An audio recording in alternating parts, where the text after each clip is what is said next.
I'd like to talk about BK. No, I'm not talking about Bonky Kong, and I'm certainly not talking about Burger King.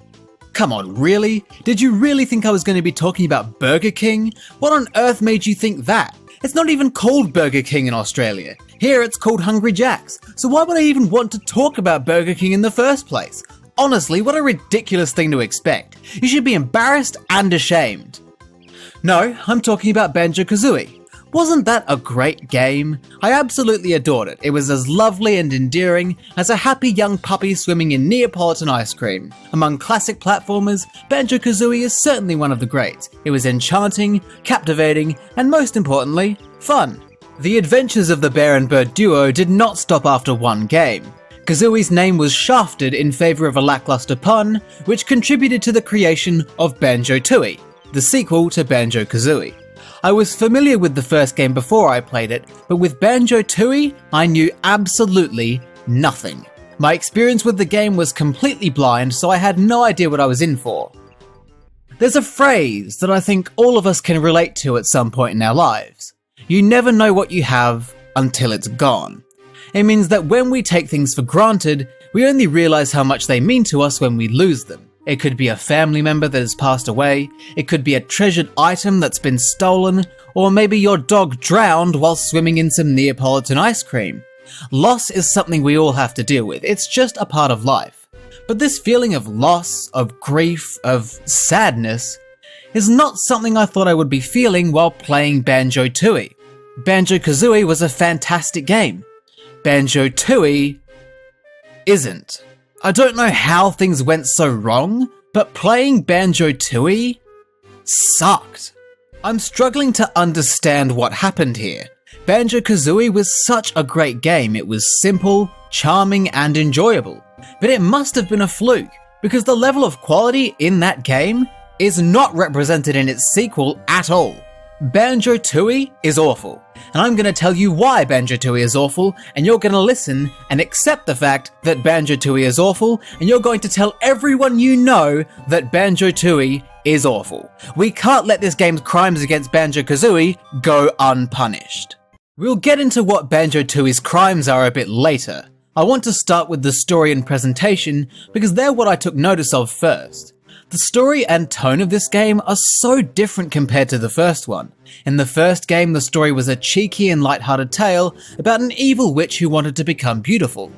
In this game, said evil witch has a thirst for vengeance and decides to suck the life force out of every living creature on the Isle of Hags and use it to restore her now decomposed body.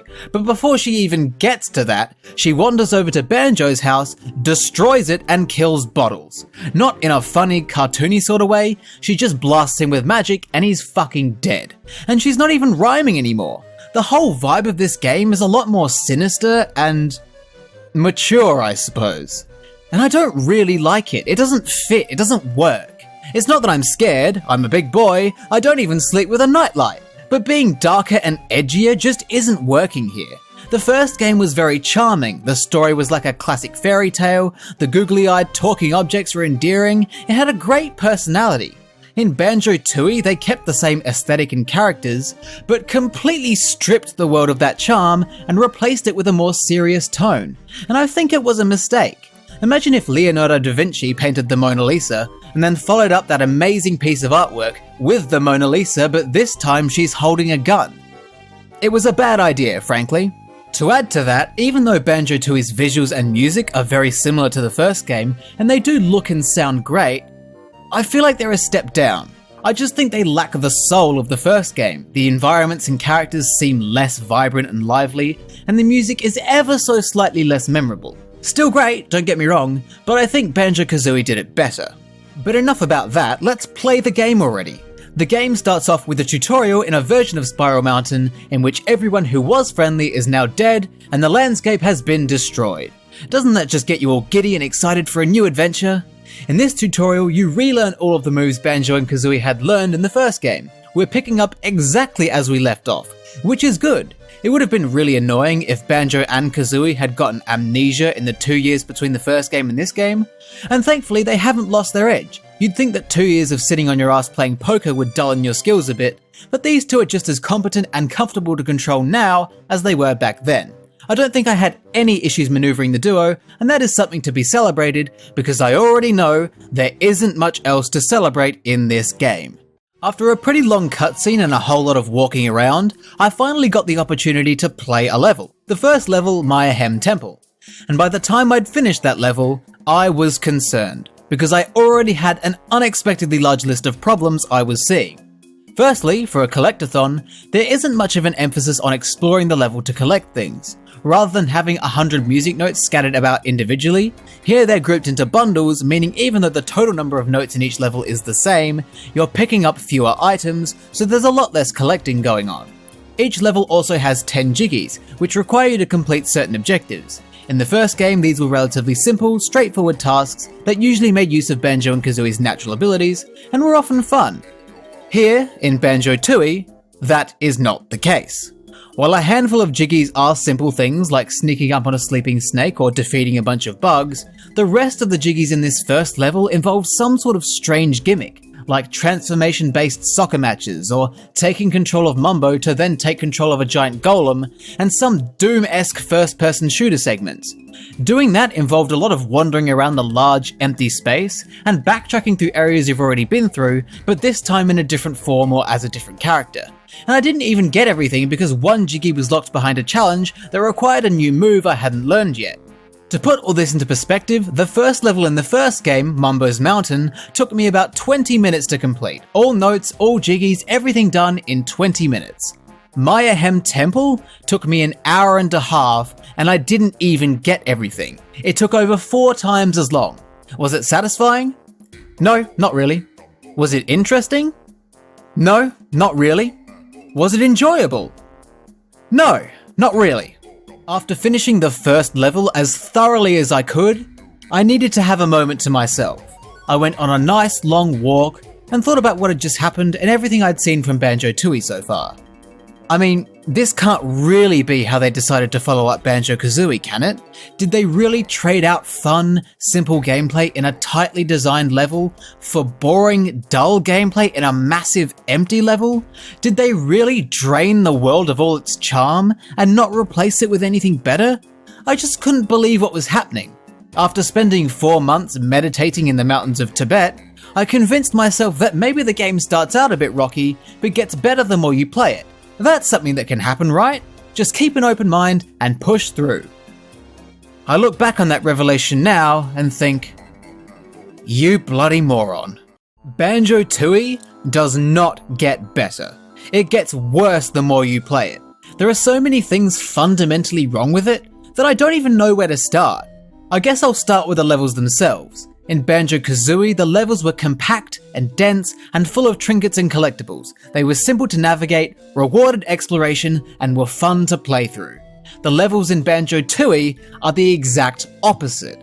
Banjo-Tooie's levels are unnecessarily massive and almost completely empty. There are barely any collectibles, they take a long time to navigate even with the warp pads, and they don't reward exploration.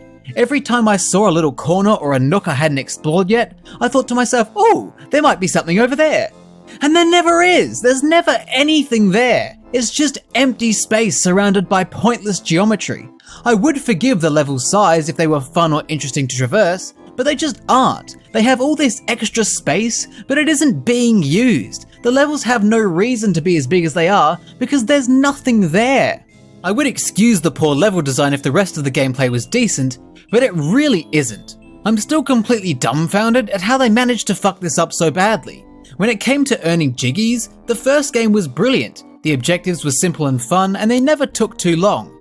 Once again, Banjo-Tooie does the opposite. Most of the Jiggies in this game aren't fun. A lot of them involve some sort of gimmick, like first-person shooter mode or playing some sort of strange minigame or something involving a transformation, and the ones that don't usually involve a new move that was coded into the game specifically for that one particular Jiggy. And this game is bloated with these new moves. There are so many new types of eggs for Kazooie to shoot, and there are so many new special types of shoes that are designed for very specific scenarios. I mean, come on. Why does Kazooie need a special pair of shoes to be able to run up a very specific section of wall? Could that really not have just been a ladder? It's so unnecessary. And speaking of unnecessary, there are sections of this game where Banjo and Kazooie are required to separate and be controlled individually. On their own, they also have extra new moves to learn that are spread across different levels, such as Banjo's Taxi Pack or Kazooie's Wing Attack move. And would you believe, they're both less fun to control individually than they are together. And this is required for Jiggies. It's so bad, and it's too much. I don't mean too much of a good thing, I mean too much of an, at best, mediocre thing. There's too much going on when it comes to Banjo and Kazooie's arsenal. It doesn't need to be this bloated. It's even more annoying when you're playing a level that has a Jiggy, which requires one of these shit abilities you haven't unlocked yet. It means you need to go into another level, learn the shit ability, then return to that level to use the shit ability, earn the Jiggy, and seethe in the disappointing reality that you did not enjoy any part of the process. What's worse is that because you spend so much time walking around mostly empty levels looking for something, anything to do, it can take so long to even find and earn your first Jiggy. When each level takes about 2 hours to fully explore, and you only earn your first Jiggy after the first 45 minutes, you know something's wrong. Discovering what you need to do and having to backtrack to activate switches, or transform, or swap to controlling Mumbo, or splitting up Banjo and Kazooie, or something like that, then having to backtrack again to get back to where the Jiggy is, just makes the whole experience an absolute slog. But it doesn't even stop there, because Banjo-Tooie makes an attempt at a fully interconnected world. Rather than having each level be its own distinct den of boredom and misery, Banjo-Tooie has exits and entrances that connect the levels together. And this is yet another mistake on the long list of mistakes this game has made. Having levels interconnect like this amplifies the magnitude of the issues I just mentioned. I like the idea of it, but the reality of it makes everything so much worse. It's similar to how I like the idea of drinking 3 liters of chocolate milk, but the reality of doing that is me sitting on the toilet blasting out my own river of chocolate milk for 2 hours straight while screaming. Seemed like a good idea at the time, but now my life is ruined. As if the backtracking in each individual level wasn't bad enough, it extends even further when you realize that some Jiggies require you to do things in some levels to affect things in other levels, but they might require an ability you learn in a totally unrelated level, so you need to go and do that level first and do that. It's just a fucking nightmare. The perfect example of this is one of the Jiggies you can get in Pterodactyl Land, which, by the way, is one of the most boring interpretations of a prehistoric level I've ever laid my cold, dead eyes upon. To earn this particular Jiggy, you need to help Scrotty with her 3 children. The first child is too small. You need to destroy a boulder exposing a Mumbo pad. You then need to go to Mumbo's hut in Pterodactyl Land, switch to Mumbo, then come back to Scrotty's cave to use the Mumbo pad to enlarge the child. Then you need to go back to Mumbo's hut, switch back to Banjo and Kazooie, and then return to the cave. The second child is sick. You now need to separate Banjo and Kazooie and use Banjo's Taxi Pack to pick up the second child. But if you haven't learned this move yet, you need to go and learn it first. It's somewhere in Pterodactyl Land, so you'll have to do some backtracking to learn the move and then come back to the cave. With the second child in the Taxi Pack, you now need to walk to the train station and put the second child on the train. You must then take the train to the cliff top in the Isle of Hags, go to Mumbo's hut on the cliff top, switch to Mumbo, go back to the train, use the Mumbo pad near the train, then go back to Mumbo's hut, switch back to Banjo and Kazooie, and take the train back to Pterodactyl Land. The third child is just right, and is locked in a cage in Witchy World. You need to bring the train to Witchy World, go to the cage the child is locked in, destroy its door with a grenade egg, then take the train back to Pterodactyl Land. By the way, to do all this train stuff, you need to have activated the train switches in each of these levels, and also have gotten the train up and running to begin with in Glitter Gulch Mine. If you haven't done that, you'll have to go through all these levels and do that first. Once you're back in Pterodactyl Land, you'll be rewarded with the Jiggy. Now tell me, does this sound like fun to you? It shouldn't. It's walking. That Jiggy is 95% walking. All of that walking, all of that backtracking, all of that for one Jiggy.